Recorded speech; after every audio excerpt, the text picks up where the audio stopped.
CPM ജില്ലാ secretary EN Suresh ബാബുവിനെ ലക്ഷ്യമിട്ടായിരുന്നു PK ശശിയുടെ വാക്കുകളെങ്കിൽ EN സുരേഷ് ബാബു ഇപ്പോൾ മാധ്യമങ്ങളെ കാണുകയാണ്. അതിലേക്ക് അതിന് ഞാൻ മുഖവലിക്കെടുക്കുന്നില്ല ശശിനെ. നിങ്ങളോട് ഞാൻ പറയുന്നു, എന്റെ പൊതുജീവിതത്തിൽ ഈ പറഞ്ഞ ആരോപണം തെളിയിക്കുന്ന എന്തെങ്കിലും ഒരു തരി നിങ്ങൾ തെളിയിച്ചാൽ നിങ്ങൾ പറയുന്ന പോലെ ഞാൻ കേൾക്കാം. അതെ അതെ.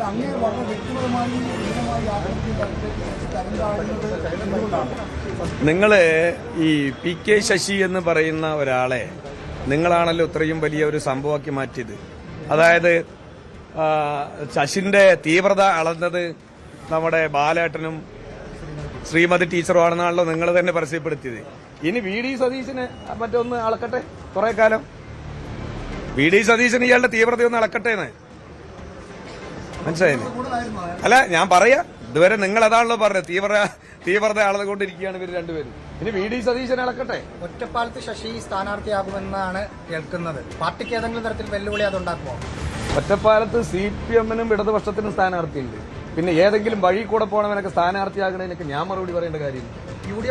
അല്ല, UDF-ല് വഴി കൂടെ പോണവനും അടുക്കളപ്പണിക്കാരനും ഉൾപ്പെടെ അടുക്കളയിൽ, ഞങ്ങളുടെ നേതാക്കളുടെ അടുക്കളയിൽ പാചകക്കാരനും കൊടപിടിച്ച് നടന്നവനൊക്കെ ഇപ്പോ സ്ഥാനാർത്ഥിയാക്കുന്നു. UDF-ന്റെ ഗതികേടല്ലേ എന്നത്? UDF-ന്റെ ഗതികേടല്ലേ? ഞങ്ങളുടെ പാർട്ടിയുടെ നേതൃത്വത്തിന്റെ അടുക്കളയിൽ പണിയെടുത്തവനും കൊടപിടിച്ചവനും അതുപോലെ പാർട്ടിയുടെ എല്ലാവിധ സ്ഥാനമാനങ്ങളും കാലാകാലമായി അനുഭവിച്ച് അതിന്റെ സുഖം കണ്ട് അതിൽ നിന്ന് പരമാവധി വെട്ടിപ്പ് നടത്തി, സാമ്പത്തിക വെട്ടിപ്പ് നടത്തി, അതിൽ പാർട്ടി നടപടി നേരിട്ടാൽ ആ പാർട്ടി നടപടി നേരിട്ടതിനെ തിരുത്തി ഒരു കമ്മ്യൂണിസ്റ്റ് ബോധത്തോടുകൂടി തിരിച്ചു വരുന്നതിന് പകരം ഞാനിത് തുടരും, എനിക്ക് ഈ പണിയാണ് നല്ലത്, ഏത് ഈ വെട്ടിപ്പും തട്ടിപ്പുമാണ് എന്റെ പണി, ഞാനിത് തുടരും എന്ന് പറഞ്ഞ് പ്രഖ്യാപിക്കണവനോടൊക്കെ എന്ത് പറയാനാ? അതാണ് ഞാൻ പറയുന്നത്. നിങ്ങളാണല്ലോ ഇവരെയെല്ലാം, അതായത് CPM-നോടൊപ്പം നിൽക്കുമ്പോ കൊള്ളരുതാത്തത്. ഇനിയിപ്പോ ഈ പറയുന്ന ഇയാള് വലിയ മഹാനാക്കി നിങ്ങൾ മാറ്റുമല്ലോ. നിങ്ങൾ അത് അന്വേഷിക്കുന്നത്. ഞാൻ പറഞ്ഞ കാര്യം നിങ്ങളൊന്ന് അന്വേഷിക്കും. ഇത്രയും പ്രശ്നമുള്ള ശശി കഴിഞ്ഞ ആഴ്ച വരെ LDF സർക്കാർ കൊടുത്ത ആവട്ടെ. അതായത് എല്ലാ കാലത്തും ഞങ്ങളുടെ പാർട്ടിയിൽ പല ഘട്ടങ്ങളിലായി പ്രവർത്തനം നടത്തിക്കൊണ്ടിരിക്കുമ്പോൾ പല വീഴ്ചകളും പോരായ്മകളും വരുന്നുണ്ട്, പലവർക്കും വരാറുണ്ട്. അപ്പൊ അതിലെല്ലാം ഞങ്ങൾ അതാത് വിഷയങ്ങളെ അടിസ്ഥാനപ്പെടുത്തി നടപടികൾ സ്വീകരിക്കും. ആ നടപടികൾ തിരുത്താനാണ്, ഒരാളെ തിരുത്തുന്നതിന് വേണ്ടിയിട്ടാണ് നടപടി. അതെ, ഞാൻ പറഞ്ഞു തീർത്തോട്ടെ. തിരുത്താനാണ്. അങ്ങനെ തിരുത്തി വരുമെന്നുള്ള പ്രതീക്ഷയോട് കൂടിയിട്ടാണ് ശശിനെയും കണ്ടത്. ആ രൂപത്തിലാണ് ശശിനെയും കണ്ടത്. അതാണ് എനിക്ക് പറയാനുള്ളത്. ഈ പറയുന്ന ശശിനെയും ആ രൂപത്തിലാണ് കണ്ടത്. പക്ഷേ ഒരാൾ നശിക്കാൻ തീരുമാനിച്ചാൽ, സ്വയം നശിക്കാൻ തീരുമാനിച്ചാൽ നമ്മൾ തിരുത്തിയാൽ തീരുവോ? ഒരാൾ സ്വയം നശിക്കാൻ തീരുമാനിച്ചാൽ പിന്നെ നമ്മൾ മറ്റേ തിരുത്തില്ലല്ലോ. അതാണ് ശശിന്റെ ഇപ്പോഴത്തെ പതനം. ആയിക്കോട്ടെ, വെല്ലുവിളി.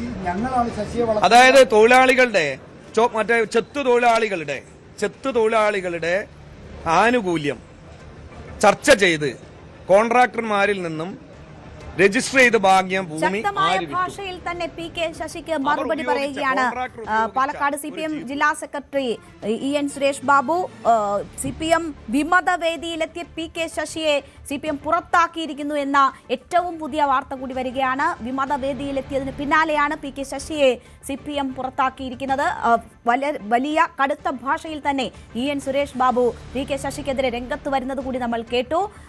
CPM നേതാക്കളുടെ അടുക്കളപ്പണി എടുത്തവർ എവിടെ സ്ഥാനാർത്ഥിയായാൽ എന്താണ് എന്ന കാര്യമാണ് PK ശശിയെ ഉദ്ദേശിച്ച് EN സുരേഷ് ബാബു ചോദിക്കുന്നത്. മാത്രവുമല്ല, VD സതീശനോട് തീവ്രത അളർന്നു എന്ന് പറഞ്ഞ് കുറ്റപ്പെടുത്തിയവരാണല്ലോ, അവർ തീവ്രത അളക്കട്ടെ ഇനി എന്ന കാര്യം കൂടി PK ശശിയുമായി ബന്ധപ്പെട്ട് EN സുരേഷ് ബാബു പറയുന്നു. എന്തായാലും വിമതവേദിയിൽ EN സുരേഷ് ബാബുവിനെ ലക്ഷ്യമിട്ടാണ് PK ശശി ഇന്ന് സംസാരിച്ചത്. ഇത് വിമതവേദി അല്ല എന്ന് പറഞ്ഞുകൊണ്ട്, ഇത് വിപ്ലവ വേദിയാണ് എന്ന് പറഞ്ഞുകൊണ്ടാണ് PK ശശി സംസാരിച്ചു തുടങ്ങിയത്. അതിന് പിന്നാലെ ഉത്തരവാദിത്തപ്പെട്ട സ്ഥാനങ്ങളിൽ ഇരിക്കുന്നവർ സ്പിരിറ്റ് കടത്ത് കേസിലെ പ്രതികളാണ് എന്ന വലിയ ആരോപണങ്ങൾ PK ശശി ഉയർത്തിയിരുന്നു. അതിന് മറുപടി പറയുകയായിരുന്നു EN സുരേഷ് ബാബു.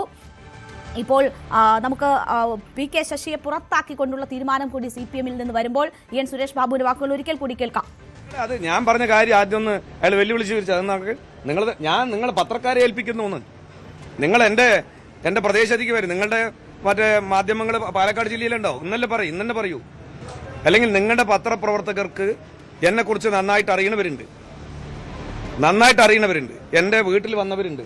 അതായത് ചില ആ ബൈ ഇലക്ഷൻ സമയത്തൊക്കെ ബൈറ്റ് എടുക്കാൻ വേണ്ടിയിട്ട് ഒന്ന് അന്വേഷിക്കൂ. എങ്ങനെ ഈ കൺവെൻഷനില് എല്ലാ CPM-ന്റെ ആളുകളാണോ നിങ്ങൾ പോയി എന്ന് വിചാരിച്ച്? ഞങ്ങൾ പല ഘട്ടങ്ങളിലായി നടപടി സ്വീകരിച്ചവർ, മനസ്സിലായില്ലേ? പല ഘട്ടങ്ങളിലായി അഴിമതിയുടെ പേരിൽ ചില വനിതകളുമായി ബന്ധപ്പെട്ട കേസിലൊക്കെ നടപടി സ്വീകരിച്ചവരാ ആ കൺവെൻഷനിൽ. പിന്നെ കുറേ പാവപ്പെട്ട ആളുകൾ വന്നതൊക്കെയുണ്ട്. എൻ്റെ അറിവ് ശരിയാണെങ്കിൽ ലീഗിന്റെയും കോൺഗ്രസിന്റെയും നല്ല സംഭാവന കൺവെൻഷനുണ്ട്. അവർ വണ്ടി ബുക്ക് ചെയ്തിട്ടുണ്ട്. അലനല്ലൂരിൽ നിന്ന് ബുക്ക് ചെയ്തിട്ടുണ്ട്, കോട്ടാപ്പാടത്ത് നിന്ന് ബുക്ക് ചെയ്തിട്ടുണ്ട്, കല്ലടിക്കോട് നിന്ന് ബുക്ക് ചെയ്തിട്ടുണ്ട്, കൊഴിഞ്ഞാമ്പാറയിൽ നിന്ന് ബുക്ക് ചെയ്തിട്ടുണ്ട്. കൊഴിഞ്ഞാമ്പാറയിൽ നിന്ന് ഇപ്പോൾ ഒരു 3-4 അതിലെ ഒരാൾക്ക് വേണ്ടിയിട്ടാണല്ലോ അവിടെ വിമത ശബ്ദം ഉയർത്തിയത്. അയാൾ തന്നെ ഞങ്ങളുടെ കൂടെ വന്നു. അതായത് അയാളിനെ ലോക്കൽ കമ്മിറ്റി സെക്രട്ടറി ആക്കിയില്ല എന്ന് പറഞ്ഞിട്ടാണ് വിമത ശബ്ദം ഉയർത്തിയത്. ആ വിമത ശബ്ദം ഉയർത്തിയത് ആള് അതിലെ ലോക്കൽ കമ്മിറ്റി സെക്രട്ടറി ആക്കിയില്ല എന്ന് പറഞ്ഞു കൊണ്ടുപോയ അയാൾ തന്നെ ഞങ്ങളുടെ കൂടെ വന്നല്ലോ. അയാൾ പ്രധാനപ്പെട്ട നിങ്ങളിതുവരെ പത്രക്കാർ അയാളെ കണ്ടിട്ടില്ലല്ലോ. അതിലൊന്ന് കാണാൻ പറയും. കാര്യം EN സുരേഷ് ബാബുവിനെ ഈ കാണുന്ന തരത്തിലുള്ള സുരേഷ് ബാബു ആക്കിയത് ശശിയാണ്. ശശി ചിറ്റൂരിൽ പോയി ഒരു വിശ്വനാഥൻ ഒരു സഖാവിന്റെ അവിടെ പോയി ഈ പ്രദേശത്ത് നിന്ന് നമുക്ക് ഒരു പാർട്ടിയുടെ വളർത്തിക്കൊണ്ടുവരാൻ പറ്റുന്ന ഒരു സഖാവ് വേണമെന്ന് പറഞ്ഞപ്പോൾ അന്ന് താങ്കളുടെ പേരും പറഞ്ഞു. പക്ഷെ ഇപ്പം ആളത്ര ശരിയല്ല, പക്ഷെ പാർട്ടി നേതൃസ്ഥാനത്തേക്ക് കൊണ്ടുവന്നാൽ ശരിയായിക്കോളും എന്ന് പറഞ്ഞിട്ടാണ് താങ്കളെ ശശി കൈപിടിച്ച് പാർട്ടിയുടെ നേതൃസ്ഥാനത്തേക്ക് കൊണ്ടുവന്നതെന്നാണ് അദ്ദേഹം പ്രസംഗത്തിൽ പറഞ്ഞത്. മാർക്സിയൻ ദർശനം എഴുതിയത് PK ശശിയാണ് പറയും കേട്ടോ. മനസ്സിലായില്ലേ? മാർക്സിയൻ ദർശനം എഴുതിയത് 1848 PK ശശിയാണെന്ന് പറയാൻ മടിയില്ലാത്തൊരുത്തനാണ് ശശി. ഇവന്റെയൊക്കെ വാക്കുകൾക്ക് എന്ത് വിലയാണ്. ഞാൻ പറയണത് നിങ്ങൾ ഈ ചോദ്യം ചോദിക്കുന്നത് എനിക്കറിയാലോ. ഇതല്ലേ ഞാൻ അപ്പോഴും ഉത്തരം പറഞ്ഞത്. ഞാൻ പറയട്ടെ, ഇപ്പൊ നമ്മളൊരു തെറ്റിന്റെ ഭാഗമായി പോകുന്നു. ഒന്ന് തിരുത്തി വാ. ഞാൻ പറഞ്ഞോട്ടെ. ആ അന്വേഷണത്തിന് മുകളിലാണ് നടപടി. ബ്രാഞ്ചിലേക്ക് നടത്തിയതിന്റെ ഒരു ഭാഗം മാത്രമാണ് ഞാൻ പറഞ്ഞത്. ഒരു ഭാഗം, ആദ്യത്തെ ഒരു ഭാഗം കേട്ടോ. അതിന്റെ ഒരു നടപടിയായി ഈ ബ്രാഞ്ച്. അതിലെ ഒരു ഭാഗം. ബാക്കി ഞാൻ പിന്നെ പറയാം.